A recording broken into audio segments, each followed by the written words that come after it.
សតវត្សទី19គឺជាដំណាក់កាលដ៏សំខាន់មួយក្នុងប្រវត្តិសាស្ត្រកម្ពុជា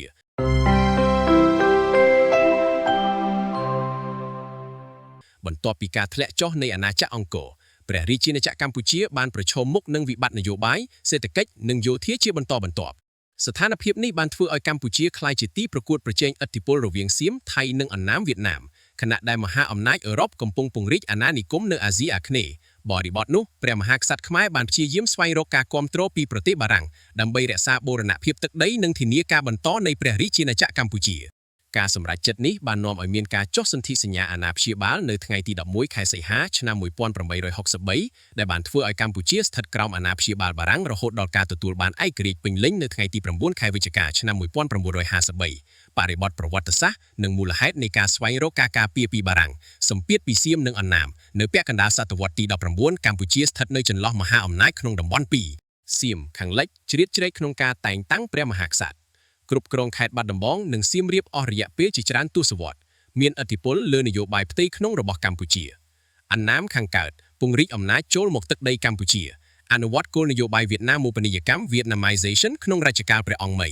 ពង្រឹងការគ្រប់គ្រងលើតំបន់ភាគខាងកើតនិងកម្ពុជាក្រោមអ្នកប្រវត្តិសាស្ត្រជាច្រើនពិពណ៌នាស្ថានភាពនេះថាកម្ពុជាស្ថិតនៅក្នុងស្ថានភាពដែលពិបាករក្សាឯករាជ្យភាពដោយខ្លួនឯងគំនិតផ្ដួចផ្ដើមរបស់ព្រះបាទអង្គឌួង184 Fres ព្រមផង360បានទទួលស្គាល់ថាកម្ពុជាមិនមានសមត្ថភាពយោធាគ្រប់គ្រាន់ដើម្បីទប់ទល់នឹងសម្ពាធពីប្រទេសជិតខាងនៅឆ្នាំ1853ព្រះអង្គបានផ្ញើព្រះរាជសារទៅកាន់អធិរាជណាប៉ូឡេអុងទី3នៃប្រទេសបារាំងតាមរយៈលោក Charles de Montigny គោលបំណងរួមមានស្វែងរកការការពារផ្នែកយោធារក្សាបូរណភាពទឹកដីកាត់បន្ថយឥទ្ធិពលរបស់សៀមនិងអណ្ណាមស្ដារអធិបតេយ្យភាពរបស់ព្រះរាជាណាចក្រទោះជាយ៉ាងណាបេសកកម្មនេះមិនទទួលបានលទ្ធផលភ្លាមទេសន្ធិសញ្ញាអាណាព្យាបាលឆ្នាំ1863បន្ទាប់ពីព្រះបាទអង្គឌួងសោយទីវង្គតព្រះបាទនរោត្តមបានឡើងគ្រងរាជ្យនិងបន្តប្រឈមមុខនឹងសម្ពាធពីសៀមនៅថ្ងៃទី11ខែសីហាឆ្នាំ1863ព្រះអង្គបានចុះសន្ធិសញ្ញាអាណាព្យាបាលជាមួយបារាំងខ្លឹមសារសំខាន់បារាំងធានាការពារកម្ពុជាពីការឈ្លានពានពីបរទេសព្រះមហាក្សត្រខ្មែរបន្តជាប្រមុខរដ្ឋកិច្ចការបរទេសស្ថិតក្រោមការទទួលខុសត្រូវរបស់បារាំងមានតួនាទីប្រឹក្សានិងគ្រប់គ្រងកិច្ចការមួយចំនួន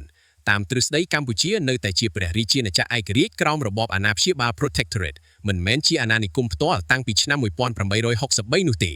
ពីអាណាព្យាបាលទៅការគ្រប់គ្រងដោយផ្ទាល់អ្នកស្រាវជ្រាវភាគច្រើនយល់ថាក្រោយឆ្នាំ1884អំណាចរបស់បារាំងបានពង្រីកយ៉ាងខ្លាំងសន្ធិសញ្ញាឆ្នាំ1884បានផ្ទេរអំណាចរដ្ឋបាលហិរញ្ញវត្ថុនិងពន្ធដារជាច្រើនទៅឲ្យរដ្ឋបាលបារាំងជាលទ្ធផលអំណាចរបស់ព្រះមហាក្សត្រត្រូវបានកាត់បន្ថយបារាំងគ្រប់គ្រងរដ្ឋបាលកណ្ដាលកម្ពុជាក្លាយជាផ្នែកមួយនៃសហភាពឥណ្ឌូចិនបារាំង French Indochina ការផ្លាស់ប្ដូរនេះបានបង្កឲ្យមានចលនាតស៊ូប្រឆាំងបារាំងដូចជាចលនារបស់ព្រះអង្គម្ចាស់ស៊ីវត្ថា1886និងការតស៊ូរបស់មេដឹកនាំជាតិនិយមផ្សេងទៀតការវាយតម្លៃផលប៉ះពាល់ផលវិជ្ជមានបូរណភាពទឹកដីកាត់បន្ថយហានិភ័យនៃការរួមបញ្ចូលកម្ពុជាទៅក្នុងសៀមឬអណ្ណាមបារាំងបានចរចាជាមួយសៀមដើម្បីឲ្យកម្ពុជាទទួលបានខេត្តបាត់ដំបងសៀមរាបនិងបន្ទាយមានជ័យវិញនៅឆ្នាំ1900ប្រមូលនិងរក្សាទុកសាស្ត្រាស្លឹករឹតជាច្រើន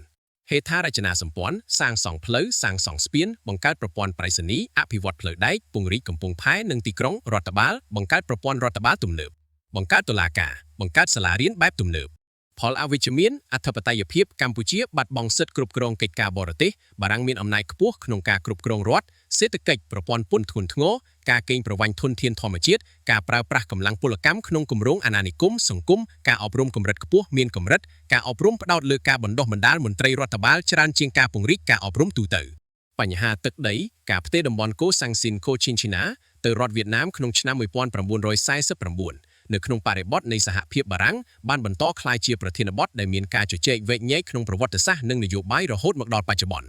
ចលនាទាមទារឯករាជ្យក្រោយសង្គ្រាមលោកលើកទី2ចលនាជាតិនិយមបានរីកចម្រើនកត្តាសំខាន់រួមមានចលនារបស់អាចារ្យហែមជាវកាសែតនគរវត្តចលនាខ្មែរឥស្សរៈការប្រែប្រួលនយោបាយអន្តរជាតិសង្គ្រាមឥណ្ឌូចិនចន្លោះឆ្នាំ1900ពី1953ព្រះបាទនរោត្តមសីហនុបានអនុវត្តព្រះរាជបូជនីយកិច្ចដើម្បីឯករាជ្យតាមរយៈការចរចាការទូតជាមួយបារាំងនិងការគាំទ្រពីសហគមន៍អន្តរជាតិនៅថ្ងៃទី9ខែវិច្ឆិកាឆ្នាំ1953កម្ពុជាទទួលបានឯករាជ្យពេញលេញ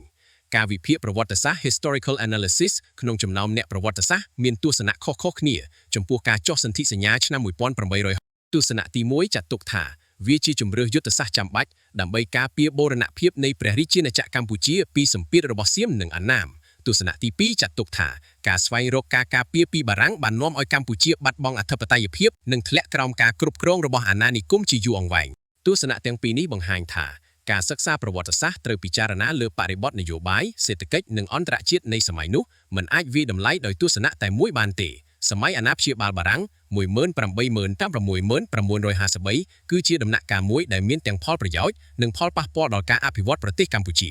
ការស្វែងរកកិច្ចការពារពីបារាំងបានកើតឡើងក្នុងបរិបទដែលកម្ពុជាកំពុងប្រឈមនឹងសម្ពាធធ្ងន់ធ្ងរពីប្រទេសជិតខាងនិងការប្រកួតប្រជែងរបស់មហាអំណាចទោះជាយ៉ាងណាការការពារនោះក៏នាំឲ្យមានការបាត់បង់អធិបតេយ្យភាពនិងការគ្រប់គ្រងដោយអាណានិគមអស់រយៈពេលប្រមាណ90ឆ្នាំ